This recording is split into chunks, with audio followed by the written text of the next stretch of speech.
Hey guys, I'm back here again. Got another quick video. This is the follow-up video for the auto choke problem with the Sears Craftsman machine. It had the Briggs and Stratton engine on here for that, and I wanted to do the demonstration video after we had the machine all cleaned up, put back together, and stuff like that. This machine needed a boatload of work done to it right here specifically for that. The auto choke was only one problem in a multitude of problems the machine needed taken care of on here for that, because the customer was not being totally honest about the actual repairs up front, because they claimed that they didn't have anybody work on it. But my sneaking suspicion was the customer might have been trying to mess with their own machine, or they might have had one, or somebody in their family or friends might have been messing with it over here for that. The machine needed it needed to have the entire fuel system taken off the machine, cleaned out, rebuilt, overhauled, new fuel filter, new intake gasket on the front and the back of the carb. It also needed a engine tune-up on it as well too. The oil was extremely overfilled. We drained out about, I think about 38 ounces of oil out of the crank down there as well too.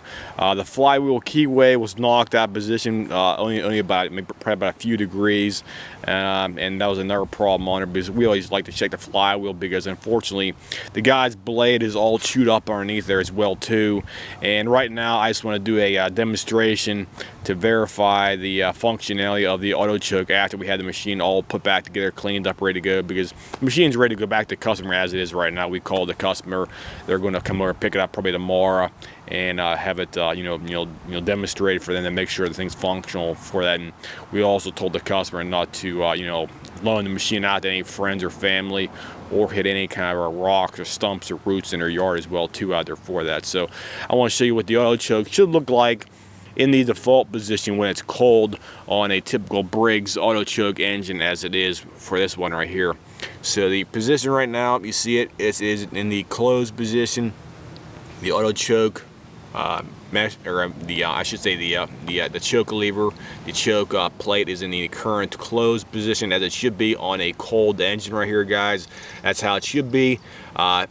His machine, it was basically staying in the cold position the entire time, and what was going on was it was choking the engine out, and it would not allow for proper airflow through the engine when the engine was actually hot on there as well too, because he had two problems with the fuel system on here. The auto choke was not functioning on here, and also the carb had debris and water down inside the tank and the line and the carb as well too. The carb needed to be overhauled, rebuilt completely. Even it also needed a new carb bowl on there as well too. We also had to replace the fuel line on here, because we always replace the fuel lines on these things, because unfortunately they tend to swell up on the actual tank, and also down in the carb as well too, because if you take your fuel line off and you see any kind of like a white chalky substance on the fuel tank side and also on the carb side, you have water contamination, or it's typically fuel contamination issues right there as well too. So always keep that in mind.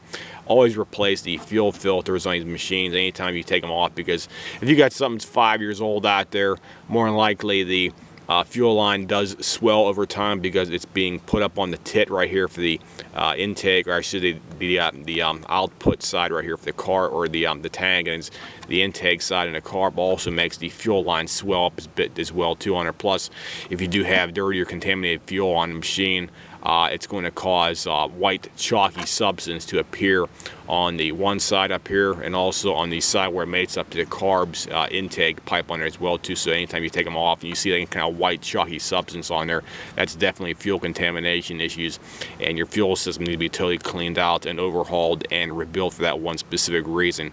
So right now the carb has the auto choke and the choke plate in the closed position as it should be. The engine is cold. It's basically been sitting outside right here for probably about an hour and a half, 2 hours. The air temperature right now, it's around 11:45 in the morning. It's about 85 degrees out here. So we'll go ahead and fire the machine up here, and we'll run for about 3 minutes right here. So the camera's going to be running for about 3 to 4 minutes, because I typically like to run for a good solid 3 minutes to verify the functionality of the auto choke on the exhaust side of the engine over here, to verify it will open and close okay. So it is closed right now. We did check it yesterday. It did do a full sweep. It was closed, and we fired it up, ran for about 3 to 4 minutes. It opened up, and as it should be on there, and it closed back down over the night. So we'll go ahead and do it right now, guys, so you can see how it's going to function on here for that. So we got the handle up here ready to go. We'll fire it up here, and we'll go ahead and get this thing started up here for that. So give me a couple seconds here to hold that one-handed.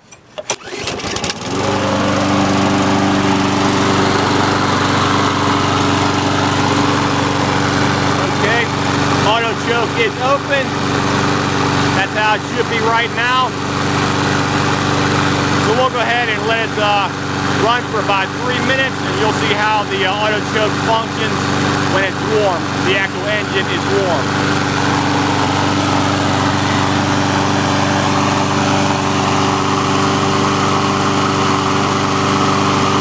Let me go ahead and sit down over here.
go ahead and shut the engine off now.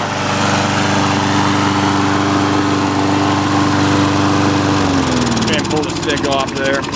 Okay, we'll check the plate now on here. Plate should be open. And the auto choke is apparently working. The butterfly plate, if you want to call it, the choke plate and the carb strut right here, it is functional.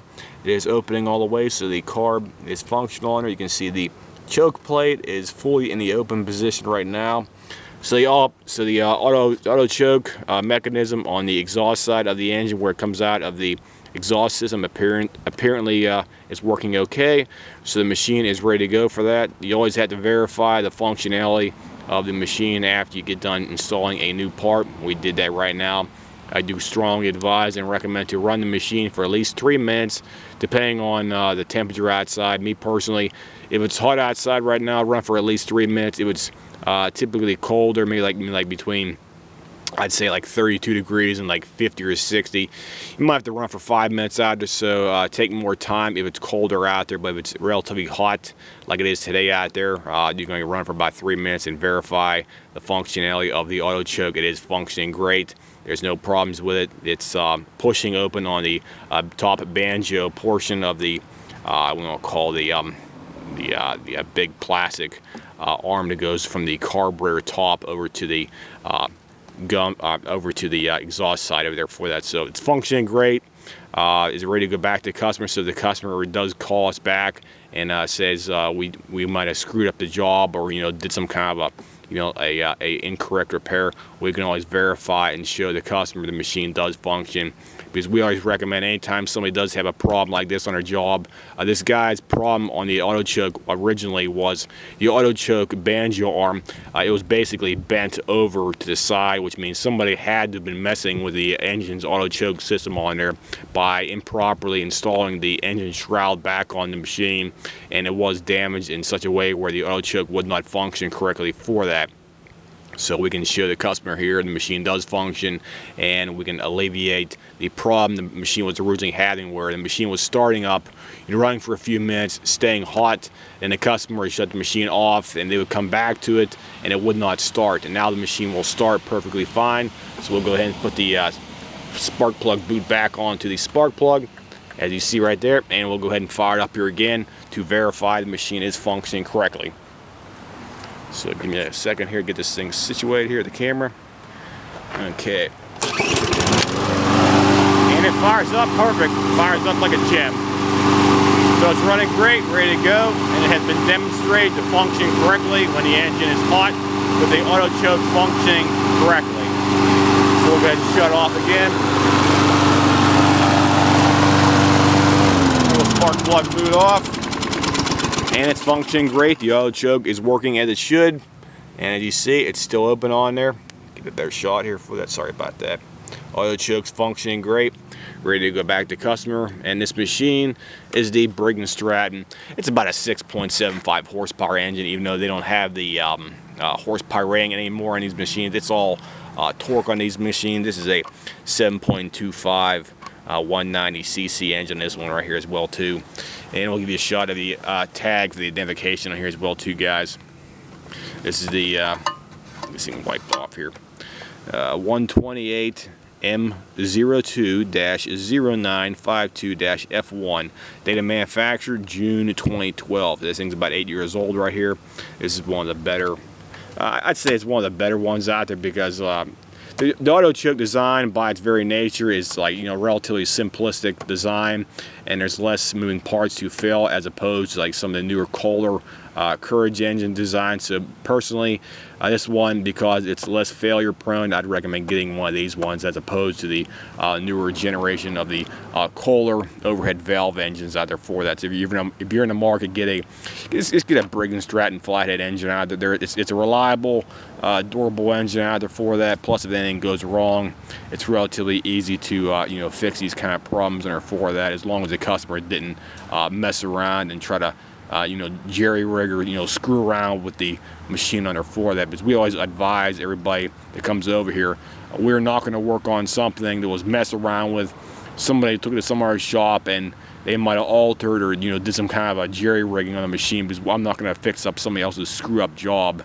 So if anybody has any comments, questions, whatnot, feel free to leave me a message here. And this has been a quick follow-up video detailing the auto choke repair on the Briggs Stratton engine. I'll see you. Have a nice day.